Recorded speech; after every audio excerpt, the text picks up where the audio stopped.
ጤና ይስጥልን ክቡራትና ክቡራን አድማጮቻችን እንደምናደራችሁ። ዕለተ ረቡዕ የጠዋት ፕሮግራማችን እነሆ ጀመረ። ከሁሉ አስቀድመን መልካም ቀን እንዲሆንላችሁ እንዲሆንልን እንመኛለን። የቴክኒክ ባለሙያችን ዳዊት ሜራን ሲሆን የፕሮግራሙ መሪ ሰጠኝ ዘመነ ነኝ። የተከበራችሁ አድማጮቻችን በቅድሚያ የሰዓቱን ዜና እናቀርብና እዛም የጋዜጦቻም ወቅታዊ ዘገባና ቃለ ምልልስ እናቀርባለን። ቆይታችሁ እስከ ፕሮግራማችን መጨረሻ ከኛ ጋር እንዲሆን አስቀድመን እንጋብዛለን። አሁን የሰዓቱን ዜና በቅድሚያ አርዕስተ ዜና። የቀድሞ እስራኤል ጠቅላይ ሚኒስትር ናፍታሊ ቤኔት የጠቅላይ ሚኒስትር ናታንያሁ አማካሪዎች ወቀሱ።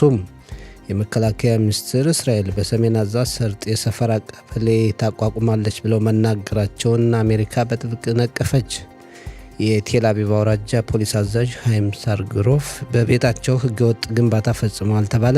የቱርክ ወታደሮች በጋዛ ሰርጥ ሰላም እንዲያስከብሩ የአሜሪካው ፕሬዝዳንት ዶናልድ ትራምፕ በእስራኤል ላይ ጫና ያደርጋሉ የሚል እምነት በቱርክ በኩል ያለ መሆኑ ተነገረ። የሚሉት የሰዓቱ ዋና ዋና ዜናዎች ናቸው። ዝርዝሩ እነሆ። የቀድሞ እስራኤል ጠቅላይ ሚኒስትር ናፍታሊ ቤኔት የጠቅላይ ሚኒስትር ናታንያሁን አማካሪዎች ወቀሱ። ቤኔት እንዳሉት የናታንያሁ አማካሪዎች በእስራኤል ህዝብና ወታደሮች ልብ ላይ ጩቤ ሰክተዋል። ጠቅላይ ሚኒስትር ናታንያሁና የቅርብ ሰዎቻቸው ላይ ህግ አስከባሪዎች ሁኔታውን በጥልቅ እንዲመለከቱ የእስራኤል ፖሊስና የጠቅላላ ደህንነት ጥበቃው በካታር ጌት ዙሪያ አስፈላጊውን ምርመራ እንድታደርጉ የእስራኤል ህዝብ ይጠብቃችኋል ብለዋል። የሊኩድ ፓርቲ አባላት ለቤኔት ጥሪ ምላሽ የሰጡ ሲሆን የጠቅላይ ሚኒስትሩ አማካሪዎች ከጠቅላይ ሚኒስትሩ ቢሮ ሰዎች አባል አልነበሩም። ይፋ በሆነው መረጃም የጠቅላይ ሚኒስትሩ ቢሮ ጣልቃ ገብነት ያለው መሆኑን አመላክትም። ጠቅላይ ሚኒስትር ናታንያሁና ቢሮቸው በጦርነቱ ወቅት ካታርን ሲተቹ ነበር። ይሁን እንጂ በተቃራኒው በእነሱ ላይ ያለማቋረጥ ትችት እየተሰነዘረባቸው ነው ብሏል ሊኩድ። በጠቅላይ ሚኒስትሩ አማካሪዎች ከሚነሱ አዳዲስ ሀሳቦች መካከል ወታደራዊ መረጃዎች አላግባብ ይፋ ሆነዋል የሚል ነው። የካታር ጌት ጉዳይም ሌላኛው አጀንዳ ነው። የጠቅላይ ሚኒስትሩ ቃል አቀባይ ኤሊ ፌደልሽታይን ለጀርመኑ ቢልድ ጋዜጣ ይፋ ከሆነው መረጃ ጀርባ እጁ ያለበት መሆኑን ገልጿል። የመከላከያ ሚኒስትር እስራኤል በሰሜን ጋዛ ሰርጥ የሰፈራ ቀበሌ ታቋቁማለች ብለው መናገራቸውን አሜሪካ በጥብቅ ነቀፈች። በአሜሪካ ነጩ ቤተ መንግስት አንድ ባለስልጣን እንደገለጹት እስራኤል ተባብረው ከሚሰሩ የአረብ ሀገራት ጋር እልህ እየተጋባች ነው። አሜሪካ የፕሬዝዳንት ትራምፕ 20 የተኩስ አቁም ስምምነት ነጥቦች ተግባር ላይ ለማዋል ግዴታ አለባት። ከነጥቦቹ መካከልም እስራኤል በጋዛ ሰርጥ መሬቶችን ወደ ግዛቷ እንዳታጠቃልል የሚል አለበት ብለዋል አሜሪካዊው ባለስልጣን። የእስራኤል መከላከያ ሚኒስትር ትላንት ጠዋት እስራኤል በጋዛ ሰርጥ ጠንካራ የሰፈራ ቀበሌ ታቋቁማለች ካሉ በኋላ ብዙ ትችትና ነቀፌታ ሲቀርብባቸው ሀሳባቸውን ማስተባበላቸውና የእስራኤል መከላከያ ሰራዊት በጋዛ ሰርጥ የሚገኘው ጸጥታ ለማስከበር ብቻ ነው ማለታቸው ይታወሳል። የቴል አቪቭ አውራጃ ፖሊስ አዛዥ ሃይም ሳርግሮፍ በቤታቸው ህገወጥ ግንባታ ፈጽመዋል ተባለ። ከደረሰን ዘገባ መረዳት እንደቻልነው የቴል አቪቭ አውራጃ ፖሊስ አዛዥ በኦር ይሁዳ ከተማ በሚገኘው የግል መኖሪያ ቤታቸው መጨረሻ ፎቅ ላይ ከማዘጋጃ ቤት ፍቃድ ሳያገኙ ሌላ ተጨማሪ ፎቅ ሰርተዋል ተብሏል። የኦር ይሁዳ ከተማ ማዘጋጃ ቤት ህግን ለማስከበር መንቀሳቀሱ ተገልጿል። የቴል አቪቭ አውራጃ ፖሊስ አዛዥ ሃይም ሳርግሮፍ ህጋዊ ለማድረግ መጀመራቸውና ገና በሂደት ላይ መሆኑ ተጨምሮ ተገልጿል። የእስራኤል ፖሊስ በጉዳዩ በሰጠው ምላሽ ከላይ የቀረበው ዘገባ ከእውነት የራቀና ትክክለኛ ያልሆነ ነው። ከዚህ በዘለለ በጉዳዩ ላይ ትኩረት መስጠት አልፈልግም ብሏል የእስራኤል ፖሊስ። የቱርክ ወታደሮች በጋዛ ሰርጥ ሰላም እንዲያስከብሩ የአሜሪካው ፕሬዝዳንት ዶናልድ ትራምፕ በእስራኤል ላይ ጫና ያደርጋሉ የሚል እምነት በቱርክ በኩል ያለ መሆኑ ተነገረ። በጋዛ ሰርጥ ይሰማራል በሚባለው ሰላም አስከባሪ ኃይል ውስጥ ቱርክ አባል እንድትሆን እስራኤል ፈቃደኛ አይደለችም። ይህ ጉዳይም ቱርክን አላስደሰተም። ጠቅላይ ሚኒስትር ቤንያሚን ናታንያሁ በመጪው ሳምንት በአሜሪካ ጉብኝት ሲያደርጉ ከፕሬዝዳንት ትራምፕ ጋር ከሚመክሩባቸው ጉዳዮች መካከል በጋዛ ሰርጥ የሚሰማራው ሰላም አስከባሪ ኃይል አወቃቀር አንዱ ይሆናል። እስራኤል ቱርክ በሰላም አስከባሪ ኃይል መሰማራት የለባትም የሚል ጥብቅ ተቃውሞ እያሰማች ትገኛለች ተብሏል። እስራኤልና ቱርክ ጥሩ ግንኙነት የነበራቸው ሀገራት ቢሆኑም የቱርኩ ፕሬዝዳንት ታይብ ኤርዶዋን የፍልስጤማውያን ደጋፊ ነኝ በሚል በእስራኤልና መሪዎቿ ላይ ነቀፌታና ውንጀላን ደጋግመው ከማሰማታቸው ባሻገር ጦሬን እስከ ኢየሩሳሌም ድረስ ልካለሁ በማለት መዛታቸውም ይታወሳል። የሊቢያ ጦር ኢታማዦር ሹም በቱርክ አውሮፕላን በረራ ላይ እንዳሉ አውሮፕላኑ ከመሬት ወድቆ ተከስክሶ ሕይወታቸው ማለፉ ተገለጸ። ሊቢያ እንዳስታወቀችው ከኢታማዦር ሹሙ በተጨማሪ ሌሎች 4 ሰዎችም ሕይወታቸው አልፏል። የቱርክ አየር መንገድ አስተዳዳሪዎች እንደገለጹት አውሮፕላኑ የሊቢያውን ኢታማዦር ሹም መሐመድ አሊ አልሃዳድና ሌሎች ሰዎችን ይዞ ከአንካራ ወደ ትሪፖሊ በመብረር ላይ እንዳለ ግንኙነቱ ተቋርጦ አውሮፕላኑ መከስከሱና ሰዎች ሕይወታቸው ማለፉን አስታውቀዋል። በመጨረሻም የአየር ንብረት ትንበያ በዛሬው ዕለት ሙቀቱ በመጠኑ ይጨምራል፣ ጠዋት አካባቢ ግን በአንዳንድ አካባቢዎች ቀላል ዝናብ ሊዘንብ ይችላል ብለዋል የአየር ንብረት ትንበያ ባለሙያዎች። የዛሬው የሙቀት መጠን በዲግሪ ሴንቲግሬድ በኢየሩሳሌምና አካባቢዋ 17፣ በቴል አቪቭና አካባቢዋ 20፣ በሀይፋና አካባቢዋ በተመሳሳይ ሁኔታ 20፣ በብኤርሸባና አካባቢዋ 21፣ በኤላትና አካባቢዋ 24 ዲግሪ ሴንቲግሬድ ይሆናል ብለዋል የአየር ንብረት ትንበያ ባለሙያዎች። የተከበራችሁ አድማጮቻችን ለሰዓቱ ያለን ዜና እዚህ ላይ አበቃ።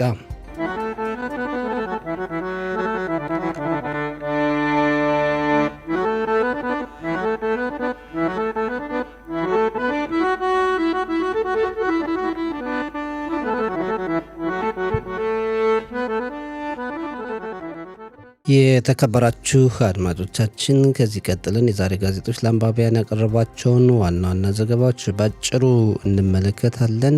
የኢዲዮት አህሮኖት ጋዜጣ በፊት ገጹ የዘገበው በኢየሩሳሌም ከተማ ድንበሮች እየተጣሱ ፍልስጤማውያን ሳይፈተሹ የሚገቡበትን ሁኔታ በተመለከተ የመንግስት መስሪያ ቤቶች ዋና ተቆጣጣሪ ማታንያሁ አንገልማል ትላንት ይፋ ያደረጉትን መረጃ ነው።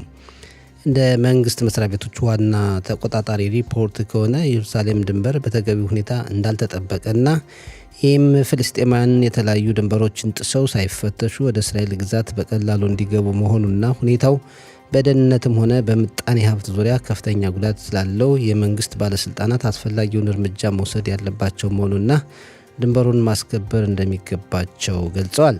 የኢዲዮት አህሮኖት ጋዜጣ የመንግስት መስሪያ ቤቶች ዋና ተቆጣጣሪ ልክ ጥቅምት 7 ቀን 2023 ዓ.ም እንደነበረው በኢየሩሳሌም አዋሳኝ ድንበሮች አካባቢ ችግር ሊኖር እንደሚችል ማስጠንቀቃቸው፣ ፍልስጤማውያን ድንበር እየጣሱ ወደ እስራኤል ይገባሉ፣ ይህንም የሚያደርጉት ከእስራኤል መከላከያ ሰራዊትና ፖሊስ ፊት ነው። ከጦርነቱ በፊት በሳምንት ቢያንስ 3000 የሚሆኑ ፍልስጤማውያን ድንበሩን እየጣሱ ወደ እስራኤል ክልል ይገባሉ። ከጦርነቱ በኋላ ደግሞ ቁጥሩ በጥፍ መጨመሩን አንድ የደህንነት ባለስልጣንን ዋቢ በማድረግ ጋዜጣው ዘግቧል። ከፍልስጤማውያን ጋር የሚዋሰነው ኢየሩሳሌም ድንበር 61 ከመቶ የሚሆነው ብቻ አጥር አለው። ወደ ኢየሩሳሌም ከተማ መግቢያ ወደ 16 መተላለፊያ በሮች አሉ። በ10 የሚቆጠሩ የድንበር አጥሮች የተጣሱ ናቸው። እንደ መንግስት መስሪያ ቤቶች ዋና ተቆጣጣሪ ሪፖርት ከሆነ በኢየሩሳሌም ድንበር አድርገው ወደ እስራኤል በርካታ ፍልስጤማውያን እንግባ ቢሉ ችግሩን ለመቋቋም በደህንነት ጥበቃ አካላት በኩል በቂ ዝግጅት የለም። ፍልስጤማውያን ያለምንም ፍተሻና ቁጥጥር ወደ እስራኤል ክልል መግባት ይችላሉ። በኢየሩሳሌም አካባቢ የሚገኙ የደህንነት አስጠባቂ አካላት በሚጠበቅባቸው ደረጃ ላይ አይገኙም። በአካባቢው የተለያዩ ደህንነት ጥበቃ አካላት ኃላፊነትም ግልጽ አይደለም። በአካባቢው የሚታየው እንቅስቃሴ አደገኛ ነው። የመተላለፊያ ኬላዎችን ደህንነት በማስጠበቁ ዙሪያ ብዙ ልዩነት አለ በማለት የመንግስት መስሪያ ቤቶች ዋና ተቆጣጣሪ በኢየሩሳሌም ከተማ ድንበሮች አካባቢ ያለውን የግንብ አጥር ጥሰትና ፍልስጤማውያን ያለ ፍተሻና ቁጥጥር መግባት መቻላቸው አደገኛ መሆኑን ትላንት በሪፖርታቸው ይፋ ማድረጋቸውን የኢዲዮት አህሮኖት ጋዜጣ በሰፊው ዘግቦ ለአንባቢያን አቅርቧል። ሌላው የኢዲዮት አህሮኖት ጋዜጣ የዘገበው በናታንያ ከተማ ትላንት ያልተጠበቀ ዝናብ መዝነቡንና የከተማዋን ዋና ዋና መንገዶች በጎርፍ ማጥለቅለቁን ነው። በናታንያ ከተማ ትላንት በአንድ ሰዓት ውስጥ 40 ሚሊ ሊትር የተለካ ዝናብ ዘንቦ የጎርፍ መጥለቅለቅ አደርሷል። በከተማ ውስጥም ጊዜያዊ ወንዝ ፈጥሮ ነበር። በጎርፍ መጥለቅለቁ ምክንያት የባህር ዳርቻው ጎዳና ተዘግቶ ነበር። ጎርፍ ሞልቶ እስከ መኪናዎች መስኮት መድረስ መቻሉን አንድ የከተማዋ ነዋሪ መግለጹንና የሚመለከታቸው ክፍሎች አስፈላጊውን እርዳታ ሲያደርጉ ማምሸታቸውን ጋዜጣው ዘግቧል። የኢዲዮት አህሮኖት ጋዜጣ በይሁዳና ሰማሪያ ቀበሌዎች የሚኖሩ ይሁዳውያን በፍልስጤማውያን ላይ የሚፈጥሯቸውን ችግሮችና ግጭቶች በተመለከተ ዘግቧል። በ2025 ዓ.ም ወደ 967 የጥቃት ድርጊቶች መመዝገባቸውንና ችግሩን ለመቋቋም በአካባቢው የተቋቋመው ማዘዣ ግጭት የሚፈጥሩትን ወደ ሕግ ፊት ማቅረቡን ገልጿል። የኢዲዮት አህሮኖት ጋዜጣ ፖሊስ በጉዳዩ ሪፖርቱን ከማቅረቡ በፊት የሚል ዘገባን ቢገልጽም በአንጻሩ ፖሊስ ሕግ ፊት የሚቀርቡና የሚመረመሩ አካላት ቁጥር ከፍተኛ መሆኑን አስታውቋል። በይሁዳና ሰማሪያ ቀበሌዎች በይሁዳውያንና ፍልስጤማውያን መካከል የሚፈጠሩ ግጭቶች እየጨመሩ መሄዳቸው ይታወሳል። ሁለቱም ወገኖች አንዳቸው ሌላኛቸውን ለማጥቃት ይሞክራሉ። አንዳንዴ ያለምንም ምክንያት በጥላቻ ተነሳስተው ጸብ እንደሚፈጥሩም ይነገራል። ይህ ሁኔታም ከፍተኛ ቦታ የሚሰጠው መሆኑ ተዘግቧል። የመከላከያ ሚኒስትር እስራኤል ካትዝ እስራኤል በሰሜን ጋዛ አካባቢ አንድ ጠንካራ የሰፈራ ቀበሌ ትገነባለች በማለት ትላንት ተናግረው ነበር። ይሁን እንጂ ንግግራቸው በአሜሪካም ሆነ ሌሎች አካላት ነቀፌታ ስላጋጠመው እንደገና ሀሳባቸውን ቀይረው እስራኤል የሰፈራ ቀበሌ የማቋቋም ፍላጎት የሌላት መሆኑን ማስታወቃቸውን የኢዲዮት አህሮኖት ጋዜጣ በዛሬ ዘገባው ተመልክቷል። የማዕሪብ ጋዜጣ ካቀረባቸው ዘገባዎች መካከል የጠቅላይ ሚኒስትር ናታንያሁ ቃል አቀባይ የሆነው ኤሊ ፌዴልሽታይን በጀርመኑ ቢልድ ጋዜጣ በዓመቱ መጀመሪያ አካባቢ ይፋ ስለሆነው መረጃ ጠቅላይ ሚኒስትሩ ያውቁ ነበር ብሎ መናገሩን ነው። በተለይ በወቅቱ መነጋገሪያ የሆነው ጦሩ ሳይፈቅድና አስፈላጊውን መስፈርት ሳያልፍ ወታደራዊ መረጃዎች ይፋ ሆነዋል። ይህም በተኩስ አቁም ስምምነቱና በወቅቱ ጉዳት ደርሶባቸው በነበሩ ታጋቾች ዙሪያ የህብረተሰቡን አመለካከት ለመቀየር ነው የሚሉ ጥርጣሬዎች ነበሩ። ከዚህ ጋር በተያያዘ ኤሊ ጠቅላይ ሚኒስትሩ ስለ መረጃው መውጣት ያውቁ ነበር ብሎ መናገሩን፣ የቀድሞ እስራኤል ጠቅላይ ሚኒስትር ናፍታሊ ቤኔትም ጠቅላይ ሚኒስትሩና የቢሮቸውን ሰዎች መውቀሳቸውን፣ በጉዳዩም ህግ አስከባሪ አካላት የበለጠ ምርመራ እንዲያደርጉ ጥሪ ማቅረባቸውን ማዕሪብ በዛሬ ዘገባው ተመልክቷል። ጠቅላይ ሚኒስትሩ ቢሮ በጉዳዩ በሰጠው ምላሽም ይፋ በሆነው መረጃ የጠቅላይ ሚኒስትሩ ቢሮ ጣልቃ ገብነት የለውም፣ ይህንም አያመላክትም ማለቱ ተገልጿል። ማዕሪብ ዛሬ ካቀረባቸው ዘገባዎች መካከል አንዱ በእስራኤልና ሐማስ መካከል የተደረሰበትን የተኩስ አቁም ስምምነት ተግባር ላይ በመዋሉና ወደ ሁለተኛው ዙር ለመሸጋገር እስራኤል ካስቀመጠቻቸው መስፈርቶች መካከል አንዱ ሐማስ የጦር መሳሪያ ትጥቁን ይፍታ የሚል ነው። ከኢየሩሳሌም እስራኤል ባለስልጣናት እንደገለጹት ጠቅላይ ሚኒስትር ናታንያሁ ከፕሬዝዳንት ዶናልድ ትራምፕ ጋር በመጪው ሳምንት በአሜሪካ ተገናኝተው በሚወያዩበት ወቅት ሐማስ የጦር መሳሪያ ትጥቁን ካልፈታ እስራኤል ደህንነቷን ለማስጠበቅ ከያዘችው የጋዛ መሬት ለቃ እንደማትወጣ በግልጽ እያስቀመጠች ነው። አንድ የደህንነት ባለስልጣን እንዳሉት ደግሞ የሐማስ ድርጅትን የጦር መሳሪያ ለማስፈታት ይቻላል ብሎ የሚያስብ አካል ካለ እያለመ ነው። የሐማስ የጦር መሳሪያ ትጥቅ መፍታት ህልም ነው ብለዋል። በእስራኤልና ሐማስ መካከል ሁለተኛውን ዙር የተኩስ አቁም ስምምነት ተግባር ላይ ለመዋል ፈተናዎች ይሆናሉ ተብሎ ከሚጠበቁ ነገሮች አንዱ የሐማስ የጦር መሳሪያ ትጥቅ መፍታት፣ በጋዛ ሰርጥ ሰላም አስከባሪ ኃይል ማሰማራትና የአንድ እስራኤላዊ ፖሊስ አስከሬንን ማስመለስ ይገኝበታል። በእስራኤል ጠቅላላ ደህንነት ጥበቃ ድርጅት ሻባክ የመተማመን ችግር አለ በሚል ማዕሪብ እንደዘገበው የሻባክ ድርጅት ምክትል ኃላፊ መሪ ከ30 ዓመታት አገልግሎት በኋላ ኃላፊነታቸውን ለመልቀቅ ወሰኑ። ምክንያት ያደረጉትም ከአዲሱ የሻባክ ድርጅት ኃላፊ ዚኒ ጋር ያላቸው ግንኙነት አለመጣጣም በተመለከተ ነው በማለት የሻባክ ድርጅት ኃላፊ ምክትላቸውን የስራ መልቀቅ መቀበላቸውን ማዕሪብ በዛሬ ዘገባው ተመልክቷል። የህግና ፍትህ ሚኒስትር ያሪቭ ሌቪን የወታደራዊ አቃቢ ህግ የነበሩትን ሴት ምርመራ በተመለከተ የሚከታተል ኃላፊ በመሾሙ ዙሪያ የሚያቀርባቸውን ማመልከቻዎች የከፍተኛው ፍርድ ቤት አለመቀበሉን ተከትሎ የህግና ፍትህ ሚኒስትሩ ዳኞችን ወቅሰዋል። ፍርድ ቤቶች ማፈር አቁመዋል በማለት እሳቸው የሚያቀርቡትን ነገር ሁሉ ለመቀበል ፈቃደኛ አለመሆናቸውንና የፍርድ ቤት ዳኞችን እንዲሁም ፍርድ ቤትን መውቀሳቸውን ማዕሪብ ዘግቧል። ሌላው በእስራኤል የጉንፋን ወረርሽኝ እየጨመረ መጥቷል። ወረርሽኙን ለመከላከል እንደ መፍትሄ ከተቀመጡ ጉዳዮች መካከል አንዱ ክትባቱን መውሰድ ነው። እስካሁን ከ1.5 ሚሊዮን በላይ ዜጎች ተከትበዋል። ይሁን እንጂ በከተማ ደረጃ ዝቅተኛ ክትባት የወሰዱ ዜጎች የሚኖሩባቸው ከተሞች ጽፋት፣ ቤት ሸሜሽ፣ ኢየሩሳሌም፣ ቤታር ኢሊት፣ ሃሪሽ፣ ቤኔብራክ፣ ኪሪያት ማላኺ፣ ነቲቮት፣ ቲቤሪያና ፓርደስ ኻና ካርኩር መሆናቸውን ማዕሪፍ ዘግቧል። የእስራኤል አየም ጋዜጣም የሐማስ ድርጅትን እንደገና ራሱን የመደራጀትን ሁኔታ ዘግቧል። የጦር መኮንኖች እንደሚሉት ሐማስ ጥቅምት 7 ቀን የነበረው ሐማስ ነው። ምንም አይነት ዓላማውን አልቀየረም። በምንም መልኩ ጸረ እስራኤል ዓላማውን እንደያዘ ነው። አሸባሪዎች ባዛ ገንዘቡን ይቆጣጠራሉ። በአካባቢው ቁጥጥራቸውን ቀጥሏል። ግብር ያስከፍላሉ። እርዳታም ከተለያዩ አካላት ይቀበላሉ ብሏል የእስራኤል አየም ጋዜጣ። እስራኤል አየምና ሌሎች ጋዜጦች ታዋቂው የስፖርት ተንታኝና ዘጋቢ አቅራቢ አቢ ሚለር በ72 ዓመቱ ከዚህ ዓለም በሞት መለየቱን ዘግበዋል። አሬጽ የካታርጌትን ጉዳይ፣ የመንግስትን ጉዳይና በይሁዳ ሰማሪያ የሚኖሩ ፍልስጤማውያንን ሁኔታ፣ አሜሪካ ባዛ የሽግግር መንግስት ለማቋቋም ያላትን እቅድ፣ ይህም ጊዜያዊ አስተዳደር ለማቋቋም የምትፈልገው ዓለም አቀፍ ሰላም አስከባሪ ኃይል ከመሰማራቱ በፊት መሆኑን፣ የአረብ ማህበረሰብን ግጭትና የመሳሰሉትን ዘግበው ለአንባቢያን አቅርቧል። የተከበራችሁ አድማጮቻችን የጋዜጦች አምድ ዝግጅት በአጭሩ ይህን ይመስላል።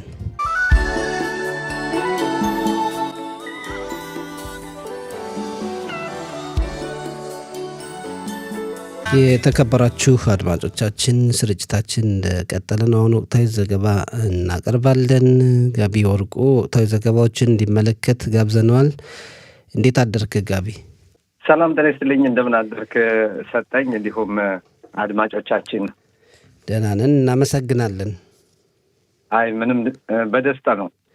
ጥሩ እንግዲህ ብዙ ከመገናኛ አውታሮች ያልወረዱ ጉዳዮች አሉ። ከዚህ ውስጥ አንዱ በተለይ ጠቅላይ ሚኒስትር ናታንያሁ የቃል አቀባይ የቅርብ ሰዎች የተባሉት ጉዳይ እስካሁንም መነጋገሪያ እንደሆነ ነው። መረጃዎች ያለአግባብ ይፋ ሆነዋል። እንዲሁም ከታርጌት ከተባለው ጉዳይ ጋር የተያዘ ይነገራሉና ይሄ ጉዳይ እንዴት ነው?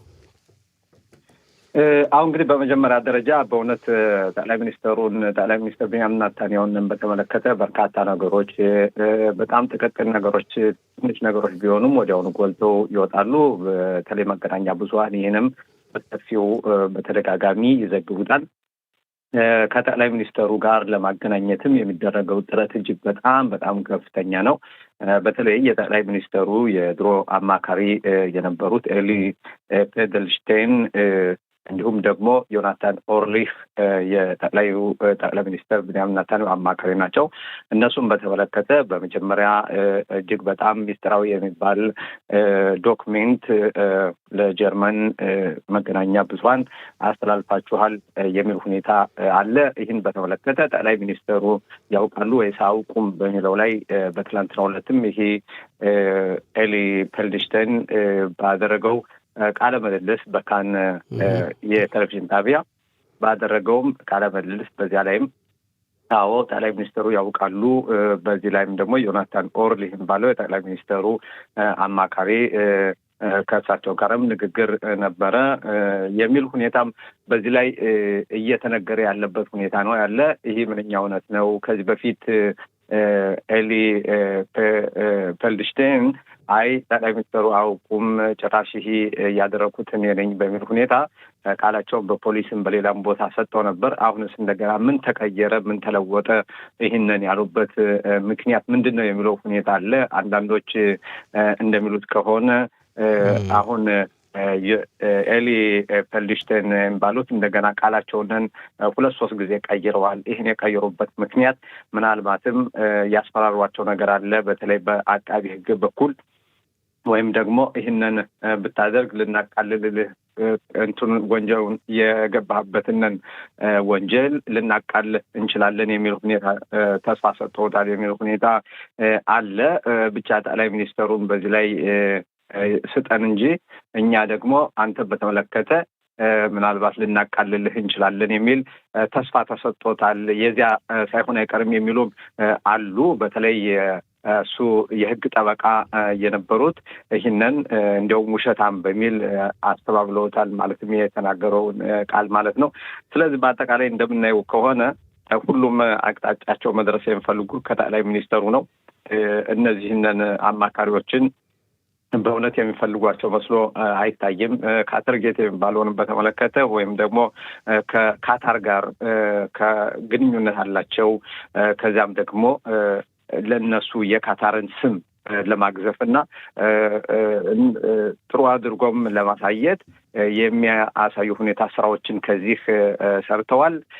በዚህ ደግሞ ደሞዝ ተቀብለዋል ከካታር። ካታር ደግሞ እንዴት እቺ የጠላት ሀገር ነች ከካታር እንዴት ሊቀበሉ ይችላሉ? ካታር ሐማስን እየደገፉ እንዴት ሊሆን ይችላል? የሚሉ ሁኔታም ጥያቄ እዚህ ላይ እየተጠየቀ ነው። በዚህ ላይም ደግሞ በርካታዎች እንደሚሉት ከሆነ ካታር ጠቅላይ ሚኒስትሩም እንዳሉት ከሆነ ካታር እንደ አገር የጠላት ሀገር ነች ተብሎ በእስራኤል ሕግ ወይም ደግሞ ውሳኔ መሰረት አልተፈረጀም ወይም ደግሞ ይፋ የሆነ ጉዳይ ነገር የለም። ለዚህም ነው በርካታዎች ከዚህ በፊትም የሞሳድ ዋና አዛዥ እና ሌሎችም እንዲሁም ከዚያም በኋላ ስራቸውንም ካጠናቀቁ በኋላ ወደ ካታር እየሄዱ የተለያዩ የንግድ ስራዎችንም ሲሰሩ ነበረ። በተለይ ብዙዎች እንደምናያቸው ከሆነ የአየር ላፒድ ወይም ደግሞ የተቀናቃይ ፓርቲ ሊቀመንበርም ከዚህ በፊት ወደ ካታር ሄደው ነበር። ሌሎችም እንደዚህ ሄደው ነበር። ከህዱና ከካታር ጋር ግንኙነት ከነበረ ሌሎች እጅግ በጣም በከፍተኛ ስልጣን የነበሩ በአገር ደረጃም እንዲሁም ደግሞ በአገር ደረጃ በስምምነትም ባይሆን በግል ግን እየሄዱ ይህን ያደርጉ ስለነበረ ይሄ ከሆነ ለምን ሌሎችስ ይህን አይነት ግንኙነት አድርጋቸዋል ተብሎ በእነሱ ላይ ክስ አይመሰረትም፣ ምርመራ አይመሰረትም የሚል ሁኔታ አለ። ይህ ግን አሁንም መውሰድ የሚፈልጉትና ቀጥታ መድረስ የሚፈልጉት ከጠቅላይ ሚኒስተሩ እንደሆነ የሚያሳይ ሁኔታ ነው የሚሉ በጠቅላይ ሚኒስተሩ ዙሪያ ያሉ ሰዎች ይህን ነው ያሉት። ጠቅላይ ሚኒስተሩም ያሉት ይህን ነው። እዚህ ላይ በእስራኤል አንድ እየተለመደ የመጣ ነገር አለ። አንድ ሰው በተወሰነ ወንጀል በሆነ ወንጀል ከተጠረጠረ በኋላ ያንን የማጣራት ሕግ ፊት የማቅረብ የፖሊስ ስራ ነው እና ሌሎች የሚመለከታቸው ደህንነት ጥበቃ አካላት ስራ ነው። ያ የሆነ ያለ አንድ ሰው ሲጠረጠር የመገናኛ አውታሮችም እንዲሁም ደግሞ የተለያዩ ፖለቲከኞች በቀኝም በግራም ያለ እንዲህ ይሁን እያሉ እንዲያደርጉ እያሉ ጫና የሚፈጥሩት ህጋዊ አካሄድ ነው ወይ በአንተ እይታ? በመጀመሪያ በእውነት ሰጠኝ ጥሩ ጥያቄ ነው። አገሪቱንም እያብላላ ያለው ይሄ ነው። ይሄ በጣም ተገቢ ያልሆነና ከህግ ውጭ የሆነ ነው። ማለትም አንድ ሰው ተጠረጠረና በፖሊስ ተመረመረ ማለት ወንጀለኛ ነው ማለት አይደለም። ያ ደግሞ እሱ ንጹህ መሆኑና ከወንጀል ነፃ መሆኑ ይሄ በህግም የተረጋገጠለት መሆን አለበት። ሁልጊዜም ጥፋተኛ ነው እስካልተባለ ድረስ። አሁን በዚህ ላይ የሚያደርጉት ምንድን ነው? በተለይ ህግ አስከባሪዎች እነሱም ምርመራ በሚጀምሩበት ጊዜ ወዲያውኑ ከመገናኛ ብዙሃን ጋር ግንኙነት አላቸው። ወዲያውኑ በስውር ይሄ የነበረ ብለው ያስተላልፋሉ።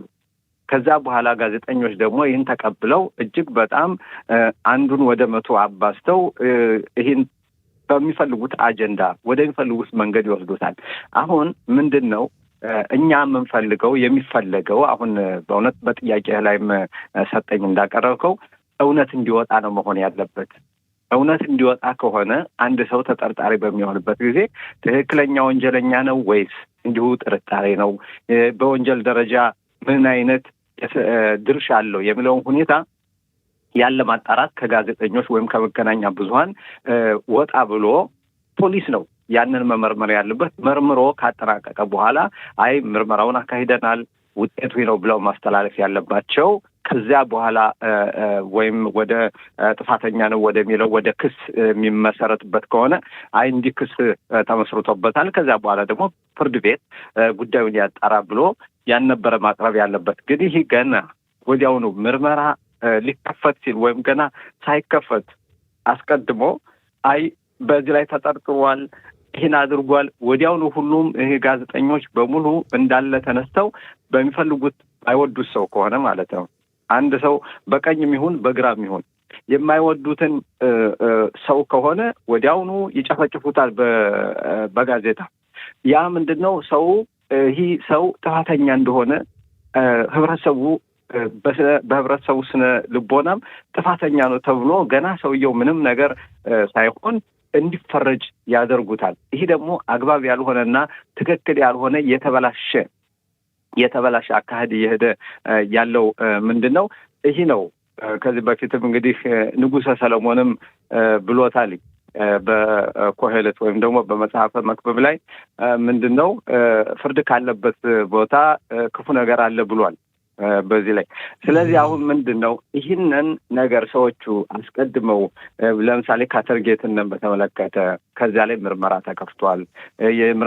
ምርመራውንም እንዲከፈት ያደረገው የብሔራዊ ደህንነት ዋና አዛዥ የነበረው ሮኔን ባር ነው። ከዚያም ደግሞ የመንግስት የህግ አማካሪ ጋሊ ባህራ ሚያራ ይህንን በዚህ ላይ መርማሪ ክፍል አደራጅተው እየመረመሩ ነው። ያ ሆኖ እያለ ወዲያውኑ ግን በየጊዜው በጋዜጣ ይህ መተላለፉና ጋዜጠኞች ራሳቸው ሁሉንም የሚመረመረውንን ቃል በቃል ማወቃቸው ይህ የሚያሳየን ምንድን ነው?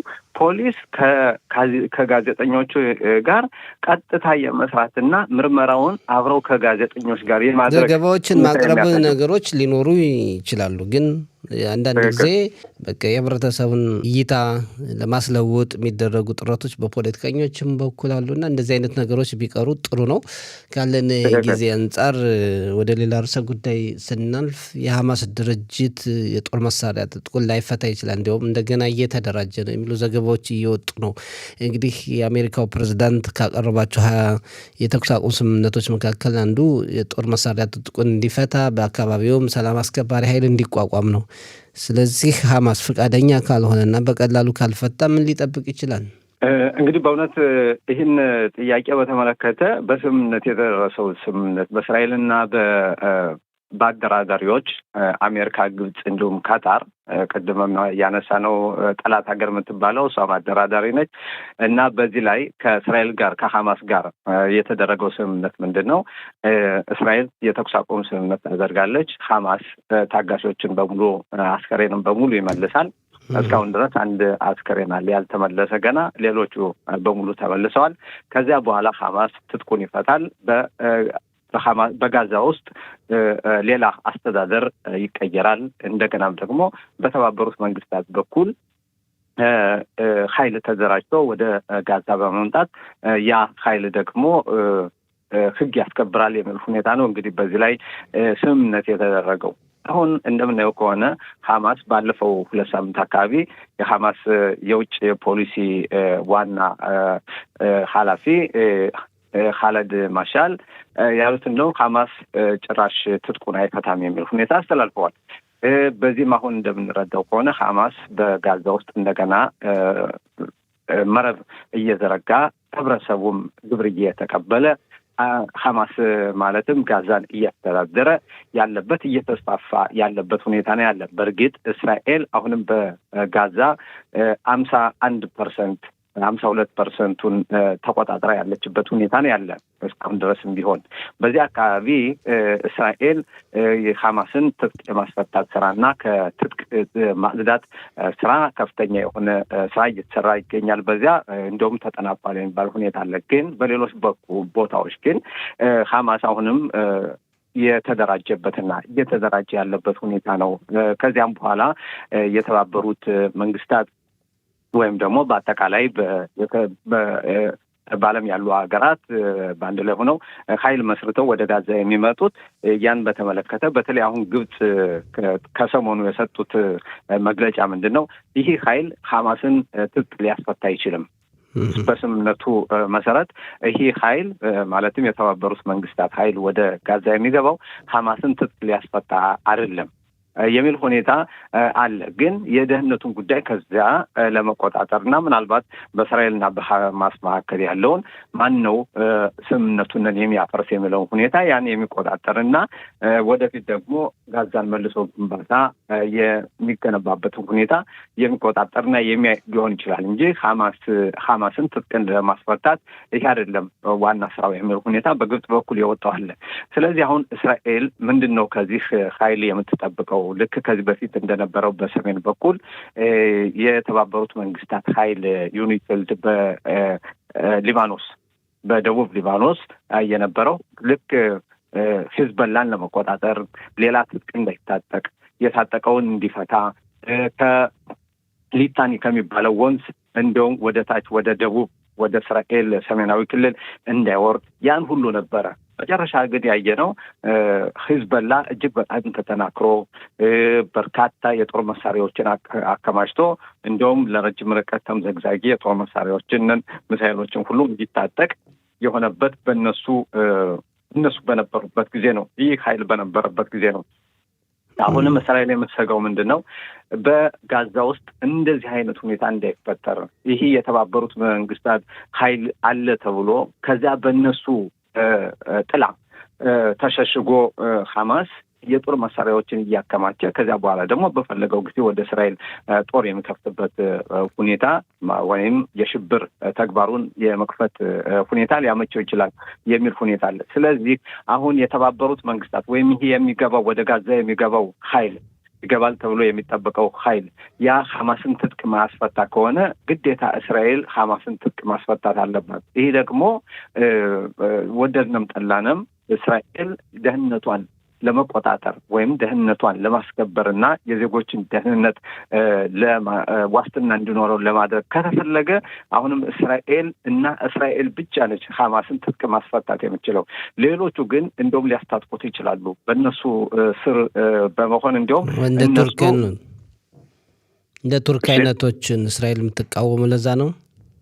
በትክክል እንግዲህ ቱርኪያ እስራኤልን በከፍተኛ ደረጃ ማወገዝ ብቻ ሳይሆን እስራኤል ላይ እንደውም ዛቻ የሚያስተላልፉበት ሁኔታም አለ። በቱርክ በኩል በተለይ አሁን ያለው የቱርኩ ፕሬዝዳንት ራጀብ ታይብ ኤርዶዋን እሱ በየጊዜው በእስራኤል ላይ ከድሮ የነበረው ምናልባት የኦቶማን ግዛት በዚህ በመካከለኛው ምስራቅ የመመለስ ሁኔታ የሚታይበት መስሎ ይታያል። ያን ኢምፔሪያ ወድቋል። አሁን ደግሞ ያ የሚመለስበት ጊዜ አይደለም። ዘመኖቹ ተቀይረዋል። እስራኤልም ደግሞ ከዚህ በፊት አገር አልነበራትም። የእስራኤል ሕዝብ ተበትኖ ነው የነበር። አሁን አገር ሁነናል። የእስራኤል ሕዝብ ሌላ አማራጭ ሌላ አገር የለውም። ወደዚህ ተመልሰዋል። ስለዚህ አሁንም ኤርዶዋን በተደጋጋሚ እስራኤልም ምናልባት በሱሪያ በኩል ለመግባት አስቦ የነበረው በዚያም እስራኤል የተለያዩ ሚስጥራዊ እንቅስቃሴዎችን አክሽፋለች። አሁን ደግሞ በፈቃድ ወደ ጋዛ በመግባት ከዚያ ደግሞ ለሐማስ የተለያዩ የጦር መሳሪያዎችን እና ሌሎችን ስልት ለማስተማር ፈልገው ሊሆን ይችላል። ለዚህም ነው እስራኤል ቱርክ ባላቸው አቋም ከእስራኤል ጋር ያላቸውን ጥላቻ ይዘው እንደገና በጋዛ ውስጥ ገብተው ለእስራኤል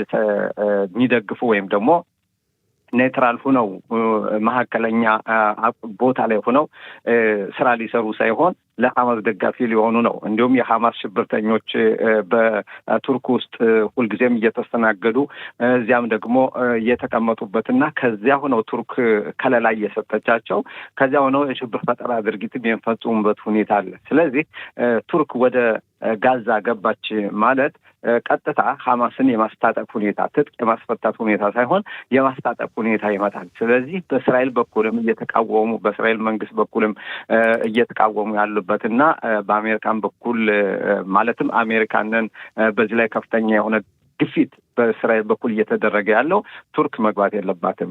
ሌሎች ሀገሮች እስራኤል የማስፈልጋቸውና በተለይ ለሽብር ድርጊቱ እንደውም መንስኤ ይሆናሉ ብለው የሚያስቧቸውን እነሱ ወደ ጋዛ ገብተው አሁን እንደገና ሐማስ እንዲንሰራራ ሊያደርጉ ይችላሉ በሚል ሁኔታ እስራኤል ይህን በከፍተኛ ደረጃ ትቃወማለች፣ ታወግዘውማለች። ሌላው እንደው ባጭሩ እንድትመለከተው ገንዘብ ሚኒስትሩ በጻለት ስሞትሪች ትላንትና እስከ $150 በግል እቃዎችን ለሚገዙ የግብር መሰረዝ ድርጊት እንዲሆን ወይም ግብር እንዲሰረዝ ወስነዋል። ይህ ደግሞ በንግድ ባለሙያዎች ወይም በንግድ ተቋማትን ወይም በነጋዴዎች ዘንድ ተቃውሞን አምጥቷል። እንዴት ነው? አሁን እንግዲህ በእውነት በመጀመሪያ ደረጃ በዚህ በግል ለሚንቀሳቀሱና የተለያዩ ቁሳቁሶችን ከውጭ ወደ እስራኤል ለሚያስገቡ እጅግ ትልቅ ደስታ ነው። ማለትም በገንዘብ በኩል ይህ እጅግ በጣም መጠነ ሰፊ የሆነ ከዚህ በፊት ያልነበረ አሁን ከዚህ በፊት የነበረው $75 ነው የነበር። አሁን ከዚያ ወደ 150 ከፍ ብሏል። ይሄ የሆነበት ዋነኛው ምክንያት ደግሞ በዚህ በእስራኤል ሀገር ውስጥ የቁሳቁስ ወደ እስራኤል የሚገቡትን ሸቀጦች ወደ እስራኤል የሚገቡበትን ሁሉን ማለት አይደለም። የተለያዩ በጣም ውስን የሆኑ ነገሮችም አሉ። ያ በካምፓኒ ደረጃ ሳይሆን በግል ወደ እስራኤል የሚገቡት እና የሚያስገቡት መጠኑ እስከ $150 የሆነ ለዛ ከቀረጥ ነጻ የሆነ ገበያ ነው የሚሆነው ማለት ነው። ስለዚህ ማንኛውም ሰው ይህንን ገዝቶ ወደዚህ በሚያመጣበት ጊዜ ማም የሚባለውን ግብር ያንን አይከፍልም። ያን ካልከፈለ ደግሞ እዚህ መጥቶ ከዚያ በገዛበት ዋጋ ወይም አትርፎ መሸጥ ስለሚችል በዚህ ላይ የበለጠ እንደውም አንዱ ከአንዱ የተለየ ዋጋውን ደግሞ እነሱም ቀንሰው ሊሸጡ ይችላሉ። ቀንሰው የሚሸጡ ከሆነ ደግሞ ለዚህ በእስራኤል ሀገር ለደንበኞች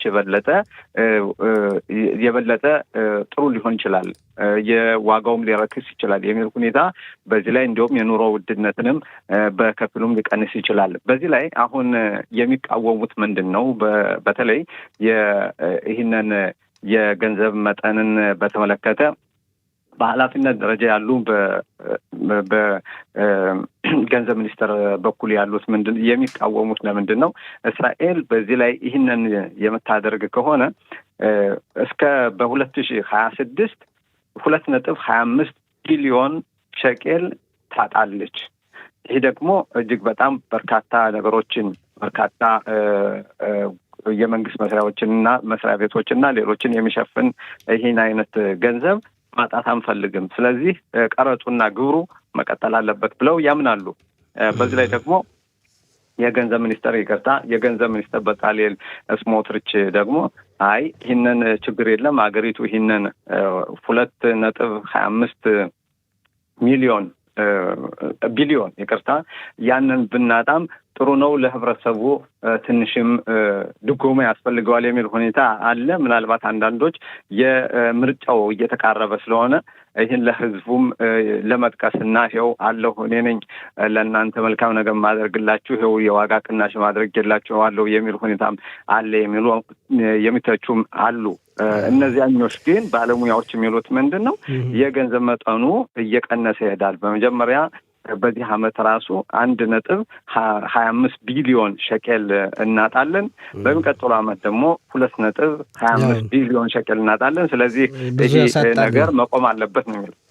ጥሩ እናየዋለን። ሌላ እንደው አንተን የተመለከተ አሊያን በተመለከተ ትላንትና ቃለ ምልልስ አድርገን ነበርና አዲስ የተቋቋመ አካል እንዳለን የገለጹልን፣ አንተ ደግሞ በአገር አቀፍ ደረጃ ስታንቀሳቅስ እንደቆየህ ከአሁን በፊት ጠይቀንሃልና እንዴት ነው ያለው ሁኔታ? አሁን እንግዲህ አንድ አባባል አለ። ምንድነው የሚባል? ስራ አጣ መነኩሴ ቆሙን ቀዶ ሲሰፋ ይውላል ይላሉ አንዳንድ አባቶች ማለት ነው። እና አንድ መስራት የፈለገ ሰው በየጊዜው ጉልቻ አይቀያይርም። ለመስራት የፈለገ አብሮ በአንድ ላይ መጥቶ ቆሞ እንስራ፣ እንተባበር፣ አብረን ወገኖቻችን እስኪ በአንድ ላይ ቆመን እናምጣ፣ እንታገል ብሎ ይመጣል። ግን መስራት ያልፈለገ ራሱንም ለማስታወቅ የፈለገ ተነስቶ ግሩፕ በዋትስአፕ ሲከፍት ይውላል። እንደገና ደግሞ አሁን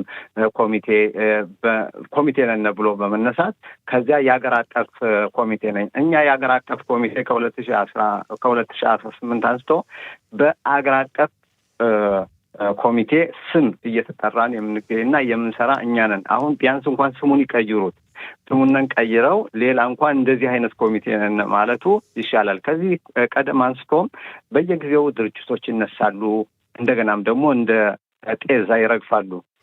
ያ አይደለም የድርጅቶች በየጊዜው የመነሳት ሁኔታ ይህ ትግሉን ለማንኮላሸት ካልሆነ በስተቀር ትግሉን በእውነት ወደ ትልቅ ደረጃ ለማድረስ አይደለም። አሁን እንደሰማሁት ከሆነ በስብሰባው ላይ የተካሄዱ አጀንዳዎች ምንድን ናቸው? አንደኛ እስካሁን ድረስ ህብረተሰቡ ከዚህ ያለው በእስራኤል አገር ያለው ቤተሰብ በኢትዮጵያ የቀሩ ወገኖቻችንን በተመለከተ እዚህ ሞልቶ ማለትም ፎርም ሞልቶ ወደ ሚስራድ አፕኒም አስገብቶ ወደ ሀገር አስተዳደር ጽሕፈት ቤት አስገብቶ በፋይል ያሉትን እንደገና ደግሞ እኛም የተመዘገቡትኝ እነሱ ክርስቲያኖች ሊሆኑ ይችላሉ፣ እስላሞች ሊሆኑ ይችላሉ፣ ሌላ ሊሆን እንደገና በአዲስ መልኩ እንመዝግባቸው ብለው የተነሱበት ሁኔታ አለ። ይሄ ደግሞ እጅግ በጣም ለምንድን ነው ተባብራችሁ ማሰሩ? ከአሁን በፊት ለማናገር ሞክረናል። ተባብሮ የመስራት ሁኔታ የለም። እርግጥ ድርጅት የፈለጉትን የማቋቋም መብት ሊኖራቸው ይችላል እነዚህ ሰዎች፣ ግን እናንተ ተመካክራችሁ ለምን አሰሩ? ይሄ ሁኔታ እንዴት ነው? እንደው ባጭሩ ካለን ጊዜ አንጻር ሌላ ጊዜ ወይም ሰጥተን ከእነሱ ጋር አብራችሁ የምትነጋገሩበት ሁኔታ እንፈጥራለን። እንደው ባጭሩ አሁ እንግዲህ በትናንትናው ዕለት በእናንተም ቀርቦ የተናገረውን ሰውን ያላውቀውም አዱኛ ቦጋለ እንደሚባል ነው የሰማሁትኝ እና እኔ ከዚህ በፊትም በትግሉም በዚህ 30 ዓመት አይቸውም ሰምቸውም አዱኛ ዳምጤ ይቅርታ፣ ቤተሰቡ ነው ቦጋለ እና እዚህ በትግሉ ውስጥ በጭራሽ አይተነው አናውቅም። በሰላማዊ ሰልፍም በወገኖቻችን ትግል በጭራሽ አይተነውም ሰምተነውም አናውቅም። ስለዚህ አሁን አይተነውም ሰምተነውም ካላወቅን ከእኛ ጋርም ንግግር ካልነበረው አብረን እንስራ የሚለው ሁኔታ አልቀረበልንም።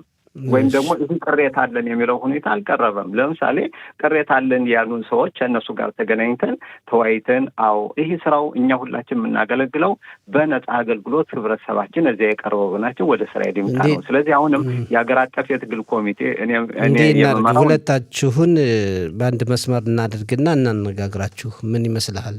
ጊዜው ካለ እኔ ምንም ችግር የለም። እኔ ለወገኖቻችን የመጣ በወገኖቻችን ጉዳይ የሆነ ነገር በሙሉ በአንድ ላይ እንስራ የሚል ሰው ካለ አሁንም በአንድ ላይ ተባብረን መስራት ነው እንጂ አንዱ አንዱን እየወነጀለ ወገኖቻችን የሚያመጣው ነገር ስለሌለ እና ኃይላችንም ስለሚያደክም፣ ስለዚህ በዚህ ላይ መወያየቱ በጣም ጥሩ ነው። ምንም ችግር የለም። ብቻ ግን ህብረተሰባችን ማወቅ ያለበት በአንድ ላይ መታገል ብቻ ነው ውጤት የሚያመጣው። ጥሩ። እሺ፣ እናመሰግናለን ጋቢ። ሰላም ቀን። አመሰግናለሁ። መልካም ቀን።